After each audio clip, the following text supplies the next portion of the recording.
Orang yang bertakwa kepada Allah diberikan jalan keluar, teman-teman sekalian.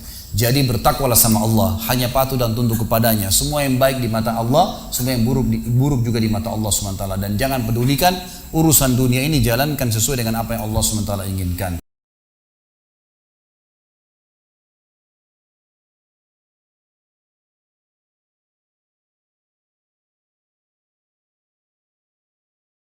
Baik teman-teman sekalian, kita tutup dengan sebuah kisah yang kita rangkumkan insya Allah tentang masalah orang kalau bertakwa kepada Allah, Allah akan berikan kepadanya banyak sekali manfaat.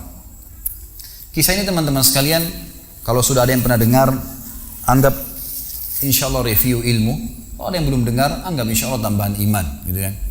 Kisah ini saya berikan nama dengan kisah sebuah terong. Gitu kan. Ada seorang anak muda di Damaskus, di ibu kota Syria, di zaman tabi'in dulu.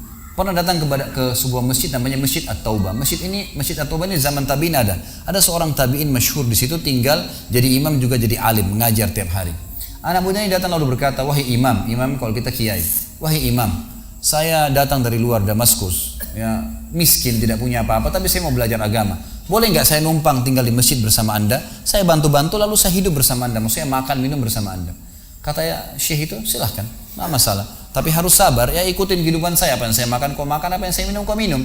Kata anak muda ini, baiklah. Anak muda ini cerita, dia bilang setelah 3 bulan saya tinggal dengan syekh saya. Ternyata syekh saya ini orangnya sangat zuhud, luar biasa. Ada makanan makan, tidak ada makanan puasa. Dan hari ini sudah 3 hari kami puasa. Sahur dengan sebutir kurma segelas air, buka puasa juga begitu. Tapi ini sudah hari ketiga, syekh saya masih kuat, saya sudah tidak kuat lagi, dia bilang. Saking tidak kuatnya saya bungkukkan punggung saya, menekan perut saya supaya lapar saya hilang. Dalam keadaan begitu, syaitan datang menggacaukan pikiran saya sambil berkata, "Wahai anak muda," di benak saya terlintas, "sekarang sudah halal buat kau mencuri makanan. Kalau kau tidak curi makanan, kau mau makan dari mana? Akan mati kelaparan. Minta sama gurumu, gurumu nggak punya. Minta-minta sama orang, gurumu larang minta-minta sama orang. Sekarang kau curi makanan sepotong roti, yang penting tidak mati kelaparan." Dia bilang dalam kondisi saya berkecamuk pikiran syaitan begitu, saya berpikir mencuri makanan di rumah di sebelah masjid. Zaman dulu teman-teman sekalian, dinding masjid tidak seperti kita sekarang ada tembok. Jadi zaman dulu tuh bisa dari tanah liat, atau kalau mau kuat, batang kurma ditebang atasnya, ditebang akarnya, ditancapin, lalu didempet-dempetin. Jadi dinding yang kuat. Dan rumah orang sama masjid berdempetan dindingnya. Dia naiklah dinding masjid, dari belakang masjid dia naik mau mencuri makanan. Di rumah yang pertama dia mau masuk mencuri di sebelah masjid, itu dia lihat ada 3 perempuan yang tidak tutup auratnya, lagi nunun kulit domba. Dia alihkan pandangannya karena dia tahu yang bukan mahramnya haram untuk melihatnya. Dan itu bukan tujuannya, dia ingin cari makanan. Dia pindah ke rumah kedua. Waktu dia pindah ke rumah kedua, dia lihat dari atas rumah, karena pakai pelapa-pelapa kurma, jadi kelihatan nggak ada orang, tapi ada bau masakan. Karena laparnya dia turun ke dalam, dia masuk ke dapur, ditemukan ada panci yang lagi dipakai masak dengan kayu bakar. Di dalamnya ada, waktu dia buka, air yang sedang direbus 2 buah terong yang sudah matang. Karena lapar sekali, diambil sama dia terong 1 lalu digigit. Sementara dia kunyah teman-teman sekalian, dia bilang, dia ceritakan dirinya, waktu saya sebentar kunyah dan sangat lapar, saya sudah buru-buru ingin menelannya, tapi tiba-tiba muncul ketakwaan saya pada Allah, muncul ketakutan saya pada Allah, kepatuhan saya sama Allah. Lalu saya berkata dengan diri saya, subhanallah, syaitan berhasil membuat saya melakukan 3 dosa sekaligus. Yang pertama, masuk rumah orang tanpa izin, dosa. Yang kedua, mencuri, mengambil terong itu. Dan yang ketiga, saya sedang memakan makanan yang haram. 3 dosa sekaligus.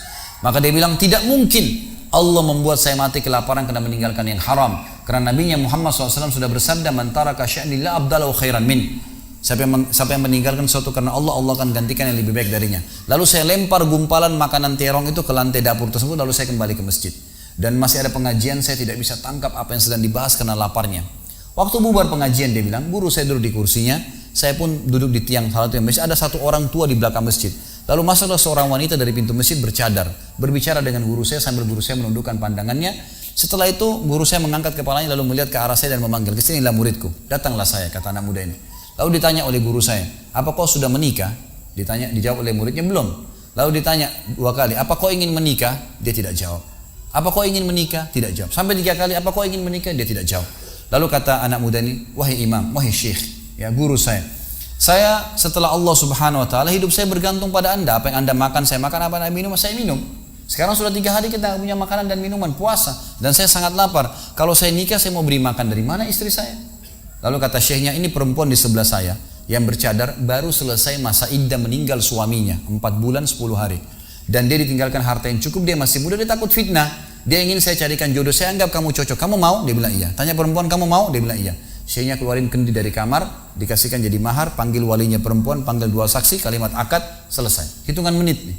Lalu kata syekhnya, pulanglah ke rumah istrimu. Saatnya sekarang kamu pulang, udah. Nanti kalau mau sholat, mau ibadah, silakan datang ke masjid. Sudah nggak perlu lagi numpang di masjid gitu. Pulanglah dia sama istrinya. Dia ceritain, dia maksud saya jalan sama istri saya masih malu-malu, baru nikah. Dan ini kan memang hitungan menit nih, ya. Dia baru tadi kelaparan, tiba-tiba sekarang sudah nikah gitu. Dia bilang saya jalan, keluar dari masjid, lewat di rumah pertama yang dia tadi manjat mau mencuri, dilewatin sama istrinya. Begitu masuk, tiba di depan pintu rumah kedua yang dia manjat, gitu kan? Istrinya berhenti, buka pintu rumah lalu berkata, masuklah suamiku, ini rumah kita. Rumah yang tadi dia mencuri nih. Maka dia pun bilang, saya masuk ke ruang tamu, saya melihat di atas, ini benar rumah tadi yang saya masuk mencuri. Istrinya bilang, wahai suamiku, tadi saya dengar Anda sudah 3 hari nggak makan, mau makan? Dia bilang iya. Istrinya masuk ke dapur, ditemukan apa? Panci terbuka, terong yang sudah digigit. Ini kisah nyata nih. Tiba-tiba perempuan ini bilang, siapa yang makan terong saya? Spontan, teriak gitu kan. Pada saat dia teriak, maka si laki-laki ini mengucapkan kalimat begini. Ini dari saksi bahasan kita. Dia mengatakan, kesinilah istriku. Demi Allah begini ceritanya. Kronologisnya saya manjat, saya turun, saya lapar, saya makan. Dan demi Allah sebelum saya telan, karena saya takut sama Allah, saya lempar ke dapur, ke lantai dapurmu dan belum kering tuh. Gitu kan? Maka perempuan ini mengucapkan kalimat, saya berharap semua muslimah di belakang sana juga punya iman seperti ini. Kata para ulama, ucapan wanita ini perlu diukir dengan ukiran emas, karena menandakan iman yang luar biasa. Kata dia, wahai suamiku, engkau meninggalkan segumpal makanan haram, Allah jadikan makanan itu, pancinya, rumahnya, pemilik rumahnya jadi milikmu sekarang. Allah bukan hanya hilangkan laparnya, makanannya dikasih, pancinya, rumahnya, pemilik rumahnya sekarang jadi milik dia.